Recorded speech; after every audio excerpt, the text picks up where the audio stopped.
ठीक है। तो आज की क्लास में हम खिलजी वंश पर डिस्कशन करेंगे। कल गुलाम वंश पढ़ चुके हैं। देखिए, खिलजी वंश की स्थापना या कहें कि खिलजी वंश की नींव रखने का जो श्रेय जाता है वो जलालुद्दीन फिरोज शाह खिलजी को जाता है। जलालुद्दीन फिरोज शाह खिलजी जो है वो 70 वर्ष की आयु में बलबन के पोते क्यूमर्स की हत्या करके गद्दी पर बैठते हैं। और कैसे गद्दी तक पहुंचते हैं इसके संबंध में एक छोटी सी कहानी है। देखिए, वैसे तो एक बहुत छोटे सिपाही होते हैं ये, जो कि पहले तो गुलाम वंश की सेना में भर्ती होते हैं, लेकिन इनकी जो शक्ति होती है या फिर इनकी निडरता कहिए या इनकी योग्यता कहिए, इसके बल पर इनको शाही अंगरक्षक बनाया जाता है। और शाही अंगरक्षक को सर ए जहांदार के नाम से पुकारा जाता है। तो नाम याद रखिएगा आप, सर ए जहांदार किसे कहते हैं? शाही अंगरक्षक को कहते हैं। और इस प्रकार से ये मंगोलों के आक्रमण से अपने राजा को बचाने के लिए बहुत ज्यादा प्रसिद्ध हो जाते हैं, क्योंकि राजा के बहुत करीब चले जाते हैं और इनको शाइस्ता खां की उपाधि भी प्रदान की जाती है। तो शाइस्ता खां की उपाधि किसको दी गई थी? जलालुद्दीन फिरोज शाह खिलजी को दी गई थी। शाइस्ता खां की उपाधि जलालुद्दीन फिरोज खिलजी को किसने दी थी? तो कैकुबाद ने दी थी। क्यों दी थी? तो मंगोलों के आक्रमण से लोहा लेने के लिए दी थी, या कि मंगोलों का आक्रमण रोकने के लिए दी गई थी। ठीक है, इस प्रकार से आप याद रखिएगा। तो इस प्रकार क्या होता है कि जलालुद्दीन खिलजी फिर कैकुबाद जो है उसका नाबालिग पुत्र है क्यूमर्स को मार करके खुद ही गद्दी पर बैठ जाते हैं। ठीक है ना? तो पहले तो उसके संरक्षक बनते हैं। जैसे आपको याद होगा, अगर आपने बहुत फेमस पढ़ा होता है कि बैरम खां अकबर के संरक्षक बन करके अकबर को गद्दी पर बैठाते हैं। तो वैसे ही जो जलालुद्दीन खिलजी हैं, ये कैकुबाद के जो पुत्र हैं क्यूमर्स, उनके संरक्षक बनते हैं, क्योंकि कैकुमर्स जो था उसमें, सॉरी, क्यूमर्स जो था उसमें क्या था? नाबालिग था। लेकिन ये उसकी हत्या कर देते हैं और खुद दिल्ली का तख्त जो है वो हासिल कर लेते हैं। राइट। अब इस प्रकार से गुलाम वंश का अंत हो जाता है। अब गुलाम वंश का तो अंत हो गया है। अच्छा, गुलाम वंश में मैंने आपको बताया था कि 3 प्रमुख वंश हैं। कौन-कौन से हैं? रिकॉल कर लीजिएगा। ठीक है, कुतुबी वंश था, शमशी वंश था और बलबनी वंश था, या इलबरी वंश भी उसको कह देते हैं। तो ये भी नोट कर लीजिएगा, इलबरी वंश। ठीक है, चलिए अलाउद्दीन खिलजी के बारे में पढ़ते हैं हम। अलाउद्दीन खिलजी जलालुद्दीन खिलजी का भतीजा होता है, जो कि अपने ही चाचा की हत्या करके गद्दी पर बैठता है। अब होता क्या है कि अलाउद्दीन खिलजी पहले से ही बहुत ज्यादा महत्वाकांक्षी होता है, और जलालुद्दीन खिलजी इसकी महत्वाकांक्षाओं से प्रसन्न होकर के इसको कई सारे विभागों का प्रमुख बना देता है। और जलालुद्दीन खिलजी के समय में ही ये क्या करता है, उनके एक सेना नायक के रूप में दक्षिण अभियान के लिए निकल जाता है। और दक्षिण अभियान से लौटते हुए ये अपने चाचा की हत्या कर देता है, और हत्या करने के बाद क्या होता है, गद्दी पर बैठने का प्रयास करता है। लेकिन लेकिन प्रॉब्लम ये है कि भाई, जो जलालुद्दीन खिलजी है उसके अपने बेटे भी तो होते हैं, वो भी तो गद्दी पर बैठ सकते हैं ना। तो ये क्या करता है, जलालुद्दीन खिलजी को मारने के बाद उसके जितने भी रिश्तेदार होते हैं सबकी हत्या कर देता है। और खुद तो ये जलालुद्दीन खिलजी का दामाद भी होता है, क्योंकि आपको पता ही है कि अलाउद्दीन खिलजी जलालुद्दीन खिलजी की पुत्री से विवाह कर लेता है। और कैसे पता है? तो आपने पद्मावत मूवी देखी होगी, उसमें थोड़ा बहुत आपको आइडिया मिल गया होगा। ठीक है, अभी पद्मावत की तरफ बाद में जाएंगे, पहले यहीं पर ध्यान देते हैं। तो अलाउद्दीन खिलजी क्या करता है, जलालुद्दीन खिलजी की हत्या करने के बाद ये उसको शंका रहती है कि पहले पूरी प्लानिंग उसकी रहती है कि उसके जो बेटे वगैरह हैं वो भी बाद में गद्दी पर बैठ सकते हैं, तो उनको मारने का भी पूरा प्लान इसके पास रहता है। अब इस वजह से जो जनता होती है वो क्या करती है, विद्रोह कर देती है। भाई, आपने जबरदस्ती तो गद्दी हासिल कर ली है, लेकिन हर कोई आपको एक्सेप्ट तो करेगा नहीं ना। और वैसे भी बहुत क्रूर राजा के रूप में इसको जाना जाता था। तो जनता इसका विद्रोह कर देती है। अब ये विद्रोह को दबाने के लिए क्या करता है, एक गुप्तचर विभाग की स्थापना करता है। ठीक है, अब वो गुप्तचर विभाग क्या है? गुप्तचर विभाग के माध्यम से ये 4 काम करता है। पहला पहला तो ये करता है कि जनता की गतिविधियों की जानकारी लेना शुरू कर देता है। ठीक है, क्योंकि देखो, इसके राज्याभिषेक के समय जो विद्रोह हुआ है उसका मुख्य कारण क्या रहता है? इसने ये तो प्लान कर लिया कि कैसे मैं राजा को मारूंगा, कैसे उसके बच्चों को मारूंगा और कैसे गद्दी पर बैठूंगा। लेकिन कहां पर ये फेल हो गया? तो देखिए, तो सबसे पहला जो कारण था वो ये था कि जनता की गतिविधियों की जानकारी इसको थी नहीं, कि मेरे ऐसा करने के बाद जो जनता की तरफ से प्रतिक्रिया होगी क्या होगी ये नहीं पता था। ये पता था कि जलालुद्दीन खिलजी को मारने के बाद निश्चित रूप से उसके जो बच्चे हैं वो गद्दी पर बैठने का प्रयास करेंगे, तो उनको तो मार दिया इसने, लेकिन जनता विद्रोह कर सकेगी ऐसा इसको पता ही नहीं था। दूसरा दूसरा ये था कि जो मालिक एवं अमीर थे, मैंने आपको बताया था कि गुलाम वंश के टाइम पे भी जो ये तुर्क सरदार हुआ करते थे, इनका बहुत हस्तक्षेप रहता था, है ना, सत्ता पर। तो ये हस्तक्षेप आगे भी बढ़ता रहा, चलता रहा, इनका भी विरोध इसको झेलना पड़ा। और इसकी वजह से क्या था, और इसका एक और कारण था कि धन की अधिकता, कि अगर आप देखिए ना, आप जब तक अपने पेरेंट्स पर आश्रित रहते हैं तब तक आप उनकी बात मानते हैं। जब आप खुद जॉब करना शुरू कर देते हैं, जब खुद कमाना शुरू कर देते हैं, आप आश्रित नहीं रहते, तो आप कई बार उनकी बात मानना बंद कर देते हैं। तो यही चीज थी कि धन की अधिकता थी, सभी लोग धनाढ्य वर्ग से थे, और कोई राजा पर आश्रित उस प्रकार से नहीं था, तो वो क्या करते थे, अपना अपना जो है जो फैसला है खुद ले लिया करते थे, राजा की कोई बात माना नहीं कर रहे थे। इस वजह से कुछ कारण थे जिससे कि राजा अभिषेक के बाद विद्रोह का सामना इसको करना पड़ा, और इससे बचने के लिए इसने एक गुप्तचर विभाग की स्थापना की।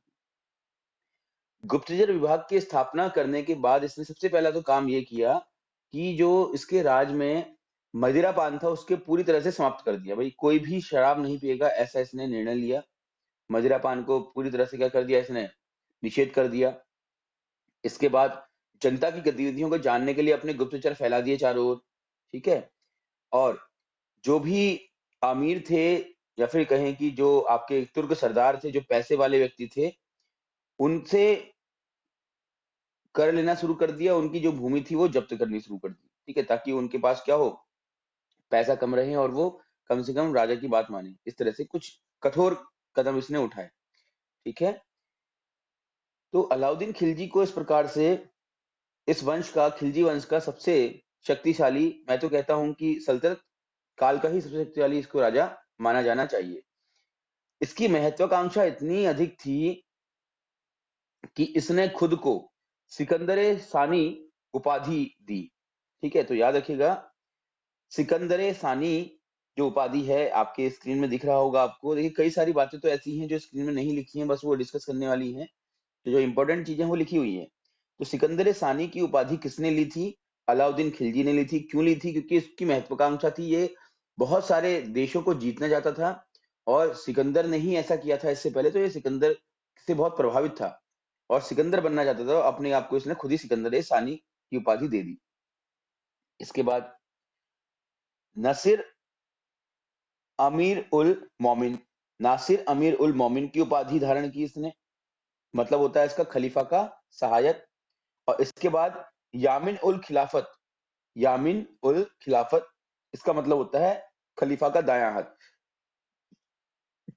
तो इस प्रकार से अलाउद्दीन खिलजी ने मुख्यतः तीन जो उपाधियां हैं वो धारण की थी। पहला था नासिर आमिर उल मोमिन, और यामिन उल खिलाफत, एंड देन सिकंदर। इसके बाद इन्होंने एक नए धर्म की स्थापना करने का प्रयास किया, ठीक है। अब नया धर्म भी ये बनाना चाह रहे हैं, उसका नाम रखा इन्होंने उलाउल मुल्क। इसके बाद अब आते हैं हम इनके प्रमुख अभियानों की तरफ से। तो इनके एक सेनापति होते हैं गाजी मलिक, ठीक है। इन्होंने ही इनको सिकंदर सानी की उपाधि दी थी। ऐसा ही माना जाता है कि ये जो अलाउद्दीन खिलजी हैं वो भारत अपनी गद्दी संभालने के कुछ समय बाद भारत के बाहर के राज्यों को जीतने का भी अभियान चलाना चाह रहे थे, बट इनके जो सेनापति होते हैं वो समझाते हैं इनको कि भाई ऐसा करने से कोई फायदा है नहीं, क्योंकि हमसे भी ताकतवर राज्य जो है जैसे मंगोल वगैरह हैं वो हमारे आसपास हैं, तो हमें अपना जो राज्य है उसको संभालना चाहिए, और कोशिश करनी चाहिए कि जितना राज्य हमारे आसपास का कमजोर राज्य है उसको अपने में शामिल कर लें। सारे देशों को जितना संभव इतना हो नहीं पाएगा, ठीक है, ऐसा समझाते हैं। और फिर इनको सिकंदर सानी की जो उपाधि है वो दे दी जाती है। इनके एक सेनापति होते हैं जाफर खां, और एक इनका गुलाम होता है मलिक काफूर। तो मलिक काफूर बहुत इंपॉर्टेंट है, क्योंकि ये माना जाता है कि अलाउद्दीन खिलजी के शासनकाल में अलाउद्दीन खिलजी को अधिक से अधिक जो क्षेत्र थे वो जिताने का जो श्रेय है वो मलिक काफूर को जाता है, और इसके बाद अलाउद्दीन खिलजी के बच्चों का ये संरक्षक भी बनता है। अब ये मलिक काफूर गुलाम कैसे बना इनका, तो इसके पीछे एक कहानी है कि नुसरत खां इनके एक और सेनापति होते हैं, ठीक। वो क्या करते हैं, वो 1000 दिनार में मलिक काफूर को खरीद लेते हैं। इसीलिए मलिक काफूर को 1000 दिनारी भी कहा जाता है, याद रखिएगा। 1000 दिनारी के नाम से किसे पुकारा जाता है? तो ऑप्शन में रहेगा आपका मलिक काफूर, ठीक है, ये आंसर रहेगा। तो मलिक काफूर को 1000 दिनारी इसलिए कहा जाता है क्योंकि इन्हें अलाउद्दीन खिलजी के सेनापति नुसरत खां ने 1000 दिनार में खरीदा था। तो उस टाइम पे नीलामी लगा करती थी, बाजारें हुआ करती थी, वहां पर आदमियों को भी बेचा जाता था। तो बहुत लंबे चौड़े हट्टे कट्टे व्यक्ति थे, तो नुसरत खान ने इनको खरीद लिया। क्योंकि अलाउद्दीन खिलजी जो था, आपने पद्मावत मूवी देखी होगी, उसमें सुना होगा डायलॉग इसका, जो नायाब चीजें होती हैं, जो बेशकीमती चीजें होती हैं, जो किसी और के पास हो ही ना, उनको इकट्ठा करने का बड़ा शौक था इसको। तो नुसरत खान को ऐसा लगा कि इतना भयंकर विशालकाय आदमी तो कहीं होता ही नहीं है, दिखेगा ही नहीं।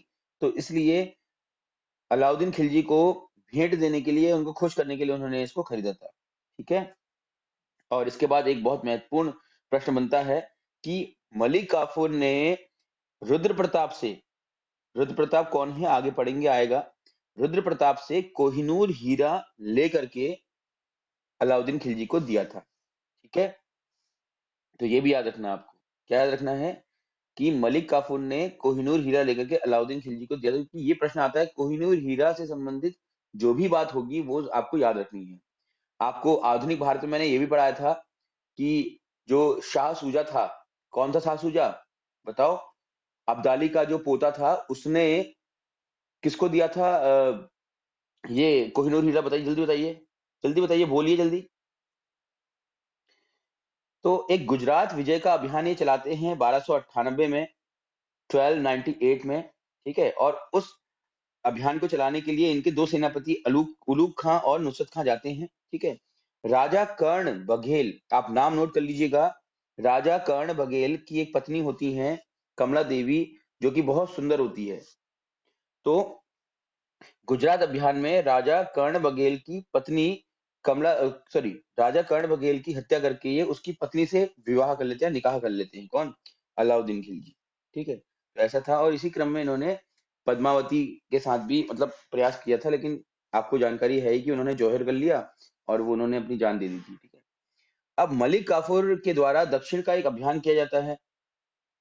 इस अभियान में क्या होता है, सबसे पहले जाते हैं ये कहाँ, बारलंग, बारंगल, उसके बाद जाते हैं काकतीय, फिर आपका रुद्र प्रताप के पास जाते हैं या प्रताप रुद्र के पास जाते हैं, और इस प्रकार से प्रताप रुद्र को हरा करके ये उससे क्या करते हैं, कोहिनूर का हीरा ले लेते हैं, ठीक है। तो जो प्रताप रुद्र है वो कहाँ के राजा हैं, गोलकुंडा के राजा हैं, और गोलकुंडा के राजा से ही ये क्या करते हैं, कोहिनूर का हीरा प्राप्त कर लेते हैं। और साथ ही साथ लिंग महादेव मंदिर पे लूट भी करते हैं, इसको आप नोट कर लीजिएगा कि इनके समय में बहुत सारी लूट इन्होंने की थी, जिनमें से एक बहुत फेमस लूट है, वो है लिंग महादेव मंदिर की लूट, ठीक है। मलिक काफूर ने लिंग महादेव मंदिर से काफी धन सोना वगैरह लूट करके राजा को भेंट किया था अपने। अब आते हैं हम इनके बाजार व्यवस्था में। अलाउद्दीन खिलजी पर जब भी चर्चा होगी तो उनकी बाजार व्यवस्था है जो बहुत ज्यादा चर्चा का विषय रहता है, और ये प्रश्न आपके एग्जाम में बन भी जाते हैं। तो देखिए, बाजार व्यवस्था में देखिए कौन कौन सी बाजारें चलाया करते थे। प्रमुखतः चार बाजार थी इनके समय में। पहली थी मंडी, दूसरी थी सरा ए अदल, और तीसरी थी घोड़ों और दासों या पशुओं का बाजार, और चौथा था आपका अन्य बाजार, ठीक है।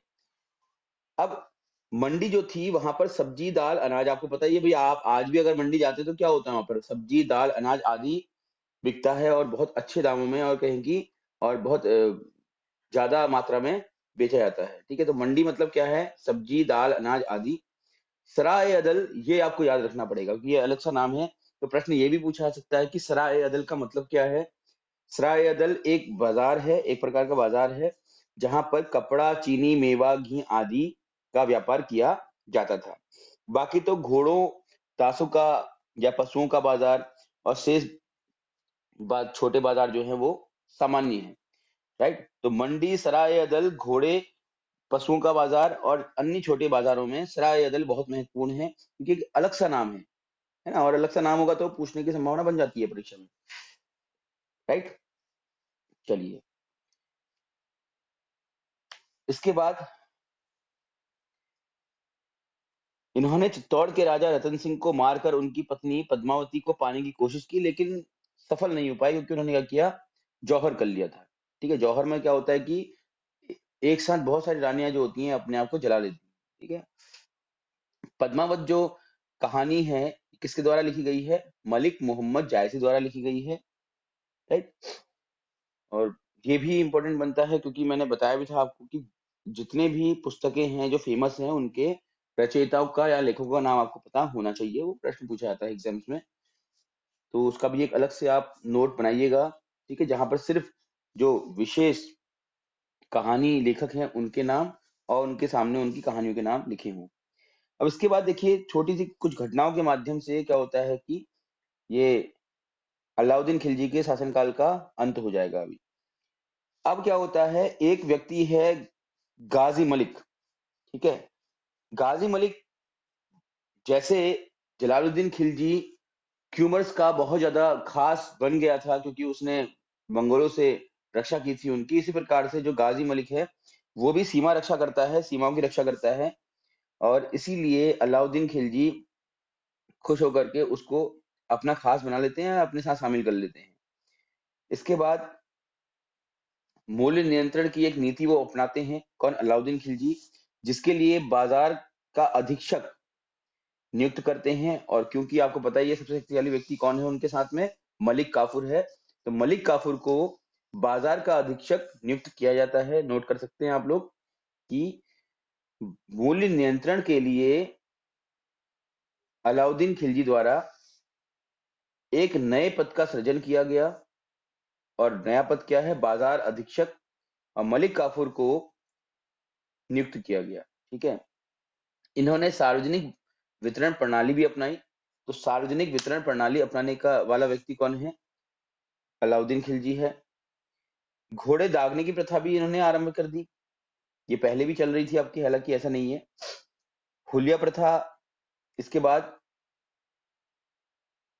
इन्हीं के शासनकाल में आमिर खुसरो जो थे और हसन निजामी थे नामक दो बड़े विद्वान रहा करते थे। ठीक है, आमिर खुसरो का नाम आप जानते हैं, आपने बहुत बार सुना है। तो आमिर खुसरो के बारे में जान लीजिए आप। मुख्य बात कि ऐसा कहा जाता है कि आमिर खुसरो जो है उसने 7 सुल्तानों का शासन देखा था, जो स्टार्ट होता है बलबन से, है ना। और इन्हें तोताए हिंद भी कहा जाता है आमिर खुसरो को। आमिर खुसरो ने ही सितार का आविष्कार किया था। ये प्रश्न तो महत्वपूर्ण बन जाता है आपके लिए कि सितार का आविष्कार किसने किया, आमिर खुसरो ने किया है। ठीक है, अलाउद्दीन खिलजी के समय में एक प्रथा थी कि अगर कोई भी लूट होती है, इस पॉइंट को नोट कर लीजिएगा, किसी प्रकार की कोई भी लूट होती है तो उस लूट का 1/5 हिस्सा जो है वो हमेशा किसको दिया जाएगा, वो सैनिकों को दिया जाता था। ठीक है, जिससे कि सैनिक जो है वो हमेशा इनके वफादार बने रहें। इसके पश्चात इन्होंने 2 कर भी लागू करे। पहला कर था आपका चरी कर। चरी कर मतलब मकान पर लगने वाला कर, और दूसरा है चराई कर। चराई मतलब दूध देने वाले पशुओं पर लगने वाला कर। अब ये दोनों कर आपको याद रखने हैं। चराई कर को तो आप ऐसे याद रख सकते हैं कि जैसे गाय होती हैं, है ना, भैंस होती हैं, बकरियां होती हैं, चरने जाती हैं घास। ठीक है, और ये घास चर कर क्या करती हैं, दूध देती हैं। ठीक है, तो दूध देने वाले पशु क्या करते हैं, चराई करते हैं, तो उनके ऊपर चराई कर लगेगा, ऐसे याद कर लीजिए इसको आप। बचा हुआ क्या आपका चरी कर। चरी मतलब मकान कर। ठीक है, तो 2 कर आप याद कर लीजिएगा। इसके बाद रणथंभौर इन्होंने जीता था। मेवाड़ की बात मैंने बताई दी आपको कि मेवाड़ के शासक राणा रतन सिंह थे, जिनकी राजधानी चित्तौड़ थी, और ये इनको हरा देते हैं। और हराते क्यों हैं, सिर्फ इनकी जो पत्नी होती हैं उनको प्राप्त करने के लिए, बट उनकी पत्नी जो है वो जौहर कर लेती है, तो यहाँ से ये असफल हो जाते हैं। इसके बाद अलाउद्दीन खिलजी ने चित्तौड़ विजय के उपरांत चित्तौड़ का नाम बदल करके खिजराबाद रख दिया था। ठीक है ना, क्या नाम रख दिया था, खिजराबाद। लेकिन चित्तौड़ जो है वो राजपूतों का एक बहुत महत्वपूर्ण स्थान था, तो दोबारा से राजपूत जीत लेते हैं उसको और अपने पास रख लेते हैं, और नाम उसका चित्तौड़ ही, आज भी चित्तौड़ ही है। इन्होंने राजस्थान भी जीता, गुजरात भी जीता, इस प्रकार से पूरा उत्तर भारत ही जीत चुके थे, बता चुका हूं आपको मैं। अब हम आते हैं इनके बाद के शासक पर, जो है मुबारक शाह खिलजी। तो अलाउद्दीन खिलजी हमने पढ़ा। अब अलाउद्दीन खिलजी में क्या क्या इंपॉर्टेंट है, थोड़ा सा रिवीजन कर लेते हैं। मैंने कल भी बताया था आपको, कुछ भी हम पढ़ते हैं तो उसका रिवीजन बहुत जरूरी होता है। तो सबसे पहले तो खिलजी वंश की नींव रखी जलालुद्दीन खिलजी ने। जलालुद्दीन खिलजी की बाद अलाउद्दीन खिलजी आते हैं। अलाउद्दीन खिलजी जलालुद्दीन खिलजी के भतीजे होते हैं, जो कि जलालुद्दीन खिलजी की हत्या करके सत्ता को अपना लेते हैं। लेकिन सत्ता को अपनाते ही, गद्दी पर बैठते ही विद्रोह हो जाता है, और उस विद्रोह को दबाने के लिए सबसे पहले एक काम करते हैं, गुप्तचर विभाग का गठन करते हैं। ठीक हो गया। इसके बाद उनके 2-3 सेनापति होते हैं, जैसे नुसरत खां है। नुसरत खां क्या करते हैं, जो मलिक काफूर, जो एक लंबा चौड़ा हट्टा कट्टा व्यक्ति होता है, उसको 1000 दिनार में खरीदते हैं, इसीलिए मलिक काफूर को 1000 दिनारी भी कहा जाता है। राइट। अब मलिक काफूर को खरीद देते हैं नुसरत खां, और मलिक काफूर रुद्र प्रताप से, या आप कहें कि राजा प्रताप रुद्र से कोहिनूर हीरा लेकर के भेंट करता है, किसको, अलाउद्दीन खिलजी को। ठीक है, लिंक बन रहा है आपका, अब याद रखिएगा। इसके बाद अलाउद्दीन खिलजी को 3 उपाधियां मिली थी। कौन कौन सी उपाधियां थी, तो देखिए, नासिर उल मोमिन की, नासिर उल मोमिन की एक उपाधि थी, जिसको खलीफा का सहायक कहा जाता है। इसके बाद यामिन उल खिलाफत की उपाधि थी, जिसको खलीफा का दाया हाथ कहा जाता है। और सिकंदर सानी की उपाधि, जो इनको इनके ही सेनापति द्वारा दी गई थी, ताकि ये क्या करें, ये बाहर जाकर के आक्रमण ना करें, क्योंकि इनके अंदर इच्छा थी इस सिकंदर बनने की, एक प्रकार से। ठीक है। इसके बाद इनके एक सेनापति की मृत्यु हो जाती है मंगोलों के साथ लड़ते हुए। तो याद रखना है आपको, नोट कर लीजिएगा, जाफर खां की मृत्यु मंगोलों से लड़ते हुए होती है। तो ये प्रश्न बन सकता है, अलाउद्दीन खिलजी के किस सेनापति की मृत्यु मंगोलों के साथ युद्ध करते हुए हो जाती है। ठीक है। इसके बाद इन्होंने एक बाजार चलाया, जिनमें से 4 बाजार इन्होंने चलाए, मंडी, सराय अदल, घोड़ों का बाजार और शेष छोटे बाजार। इन सभी बाजारों में सराय अदल इंपॉर्टेंट है, क्योंकि यहाँ पर कपड़ा, चीनी, मेवा आदि बेचा जाता था। तो इसके लिए इंपॉर्टेंट नहीं है, इंपॉर्टेंट इसलिए कि अलग सा नाम है ये। ठीक है, आपको बताया था मैंने कि अलग सा नाम है, इसलिए इसको इंपॉर्टेंट माना जाता है। इसके पश्चात फिर इन्होंने 2 कर चलाए, जिनमें एक था चरी कर। चरी कर जो था वो मकान के ऊपर लगने वाला कर था, और चराई कर जो था वो जो भी पशु दूध देते हैं उनके ऊपर लगाया गया। तत्पश्चात इन्होंने ये कह सकते हैं कि जो राजा रतन सिंह थे, उनकी हत्या करके पद्मावती को प्राप्त करने का प्रयास किया, जो कि जौहर करके जिन्होंने इनके प्रयास को नाकाम कर दिया। ठीक है ना। तो इस प्रकार से एक और बात थी कि इनके समय में जो भी लूट की जाती थी, उस लूट का 1/5 हिस्सा, जो कि अच्छा खासा होता है, ठीक है ना, तो 1/5 हिस्सा सैनिकों को दान कर दिया था, यानी सैनिकों को दे दिया जाता था। तो इस प्रकार से अलाउद्दीन खिलजी के संबंध में प्रमुख बातें होती हैं पूरी। और अब आते हैं मुबारक शाह खिलजी पर। तो देखिए, मुबारक शाह खिलजी का जो शासनकाल है वो 1316 से 1320 का है। तो दिल्ली का पहला सुल्तान बना जिसने खुद को खलीफा घोषित कर दिया। भाई ये तो और आगे निकल गया। राइट। अभी तक खिलजी जो था, अलाउद्दीन खिलजी, वो तो खुद को सिकंदर कह रहा था, चलो ठीक है, सिकंदर कहना तो फिर भी चलता है, लेकिन इसने तो खलीफा बोल दिया। खलीफा कौन होता है, सबसे बड़ा धर्मगुरु, जो कि मुस्लिमों के जितने भी राज्य होते हैं सब पर कंट्रोल रखता है। तो इतना बड़ा बनने का इसने प्रयास कर लिया, और इसने अल वसिक बिल्लाह की उपाधि धारण की। ठीक है, अल वसिक बिल्लाह की उपाधि धारण की। इसके संबंध में बर्नी ने कुछ बात कही है, देखिए, यह आधा पागल था, जो नग्न अवस्था में भी दरबार में आ जाता था। राइट। अब 1320 ईस्वी में खुसरो खां हिंदू से मुस्लिम में परिवर्तित होकर के ने इसकी हत्या कर दी, तथा पैगंबर के सेनापति की उपाधि धारण करके गद्दी पर बैठ गया। किंतु जनता ने इसे इस्लाम का शत्रु बताते हुए गद्दी से हटा दिया। खुसरो खां, जो कि वैसे तो हिंदू था, लेकिन उसने क्या किया, पहले तो इस्लाम कबूल किया और उसके बाद गद्दी पर बैठ गया। और आप जानते ही हैं कि जो मुस्लिम जनता है, वो ऐसे व्यक्ति को स्वीकार करती ही नहीं है जो कि कन्वर्टेड हो। राइट। तो क्या करती है, इसका विरोध करती है और इसको गद्दी से खुद ही हटा देती है ना। चलिए, देखिए, कुछ विभाग हैं, इन विभागों के नाम आप याद कर लीजिएगा। दीवान ए वजारत, दीवान ए रिसालत, दीवान ए इंसा, दीवान ए आरी। तो याद करने वाले हैं, इनको याद करिएगा आप। ठीक है, दीवान ए वजारत को वजीर लिखा हुआ है। ठीक है। दीवान ए रिसालत को विदेशी विभाग कहा जा रहा है। ठीक, कैसे याद करेंगे इसको आप, दीवान ए रिसालत। ठीक है, रिसालत का संबंध विदेश से जोड़ लीजिए और याद कर लीजिए। दीवाने इंशा, शाही आदेश का पालन, ठीक है। इंशा शाही, इंशा शाही, तो इंशा का अंतिम शब्द जो है, अंतिम जो वर्ण है शाह है, और उसके बाद शाही बनता है, तो शाही कर लीजिए इसको आप, ठीक है। दीवाने आरिज, तो आरिज मतलब सैन्य मंत्री।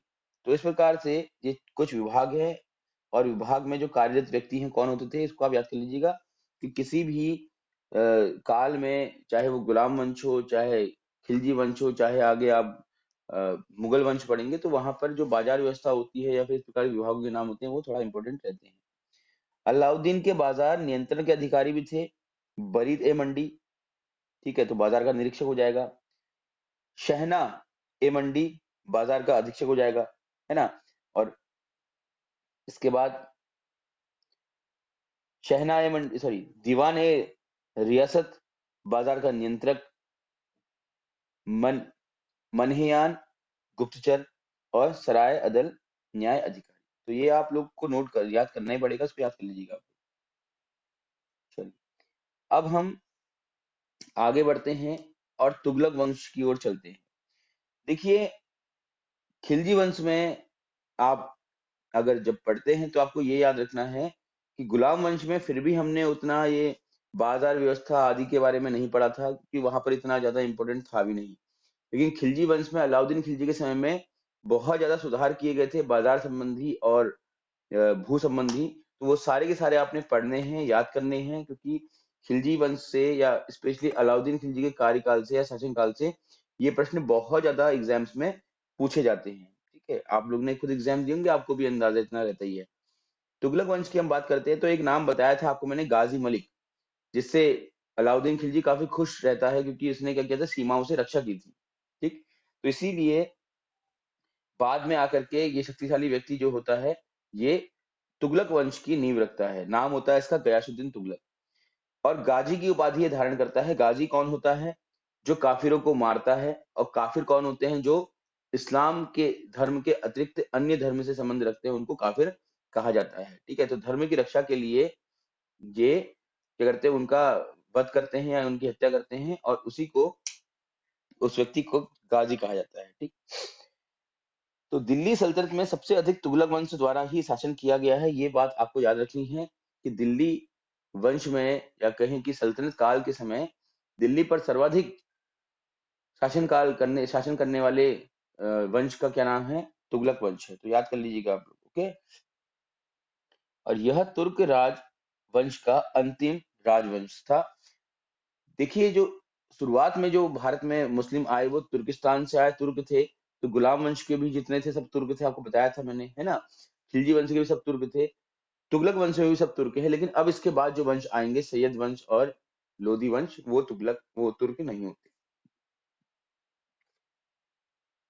गयासुद्दीन तुगलक का उपनाम देखिए, मलिक उल गाजी या गाजी मलिक है। गाजी किसे कहते हैं? जो काफिरों का वध करता है उसे गाजी कहते हैं। लगभग 1320 से 1325 तक, बहुत छोटे ही समय तक इसने शासन किया। वास्तविक नाम इसका गाजी मलिक था, और मंगोलों को पराजित करने के बाद इसे मलिक उल गाजी के नाम से भी पुकारा गया। तुगलकाबाद शहर का निर्माण कराया इन्होंने। अब तुगलक वंश में बहुत सारे शहरों का निर्माण होगा, निर्माण तो नहीं कह सकते, नाम होगा उनका, ठीक है। देखो, फिरोज शाह तुगलक हो, चाहे मोहम्मद बिन तुगलक हो, चाहे ये हो, इन्होंने बहुत सारे शहरों के नाम रखे हैं। तो ये अब इंपॉर्टेंट होता है। जैसे खिलजी वंश में बाजार व्यवस्था बहुत इंपॉर्टेंट थी, तो अब यहाँ पर क्या है, शहरों के नाम आपको दिखेंगे, ठीक है। बड़े बड़े आपको विरासतें मिलेंगी, वो आपको याद करनी है। सर्वप्रथम नहरों, कुओं, यातायात और डाक प्रणाली का प्रयोग करने वाला ये व्यक्ति था, राइट। तो ये भी इंपॉर्टेंट है आपके लिए कि सबसे पहले भूमि सुधार के लिए या कहें कि उन्नत कृषि के लिए नहरों का, कुओं का, यातायात आदि का जो प्रयोग किया, किसने किया? तो गाजी मलिक, या फिर कहें कि इसको क्या नाम है इनका, गयासुद्दीन तुगलक द्वारा किया गया, राइट। हुजूर दिल्ली अभी दूर है, ये जो कोटेशन है या ये डायलॉग है, किसके द्वारा ये मारा गया था? तो निजामुद्दीन औलिया, इनके शासनकाल में एक सूफी संत थे।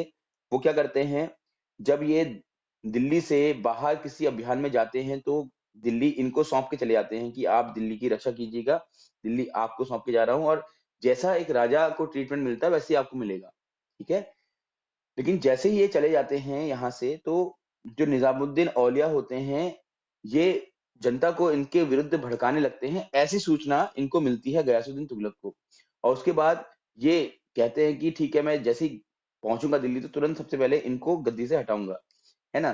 तो अब वही बात होती है कि बीच में बोलने वाले जो होते हैं, मैसेंजर्स जो होते हैं, वो बातों को घुमा फिरा के बोलते हैं, तो इन तक थोड़ा नेगेटिव तरीके से ये बात पहुंचाई जाती है, और ये बोलते हैं कि भाई दिल्ली आकर के मुझे गद्दी से उतारोगे, ठीक है, बट पहले दिल्ली पहुंचो तो सही, अब तो दिल्ली बहुत दूर है। तो इस तरीके से हुजूर दिल्ली अभी दूर है का डायलॉग इन्होंने बोला था। और होता भी ये, दिल्ली आते हुए रास्ते में ही क्या होता है, गयासुद्दीन तुगलक की मृत्यु हो जाती है, ठीक है। सल्तनत काल में नहरों का निर्माण करने वाला यह प्रथम शासक था, ये पॉइंट है, याद रखिएगा आप लोग। और 1325 में तिरयुत विजय के से दिल्ली लौटते हुए अफगानपुर नामक स्थान पर इनकी मृत्यु हो जाती है, राइट। इसके बाद आते हैं मोहम्मद बिन तुगलक। क्लियर हो गया। अब इनकी मृत्यु कैसे होती है ये भी याद रखो आप, गयासुद्दीन तुगलक की। तो वही, जब ये अफगानपुर पहुंचते हैं तो वहां पर क्या होता है, लकड़ियों के गिरने से, ठीक है, लकड़ियां गिरती हैं इनके ऊपर, ऐसा लिखा गया है इतिहास के पन्नों में, तो उसकी वजह से इनकी मृत्यु होती है। ये इतना इंपॉर्टेंट है नहीं हालांकि। इसके बाद मोहम्मद बिन तुगलक गद्दी पर बैठते हैं, और मोहम्मद बिन तुगलक जब गद्दी पर बैठेंगे तो फिर ये एक बहुत बड़ा विषय है, जिसकी चर्चा फिर हम आज नहीं कर सकते, ठीक है ना। तो ये हम कल डिस्कशन करेंगे, मोहम्मद बिन तुगलक और सैयद वंश दोनों मिलाकर कंप्लीट कर लेंगे। तब तक जितना पढ़ाया गया उसको पढ़िए, आप याद कीजिए। तो आज क्या क्या पढ़ाया है आपको, क्या क्या आपने पढ़ा है। पहले तो कल आपने गुलाम वंश पढ़ा था, आपको सब कुछ पता होना चाहिए गुलाम वंश के बारे में। इसके बाद आज खिलजी वंश पढ़ा कि किसने नींव रखी खिलजी वंश की, और खिलजी वंश का सबसे शक्तिशाली राजा कौन था, उसके समय में बाजार प्रथा कैसी थी, क्या क्या विभाग उसने बनाए। इसके बाद फिर तुगलक वंश की नींव किसने रखी, उसको क्या उपाधि दी गई थी, ठीक है, और क्यों दी गई थी वो उपाधि। तो इस प्रकार से, राइट। अभी कोई अगर आपका प्रश्न होगा तो पूछ लीजिएगा, फिर हम क्लास को समाप्त करते हैं।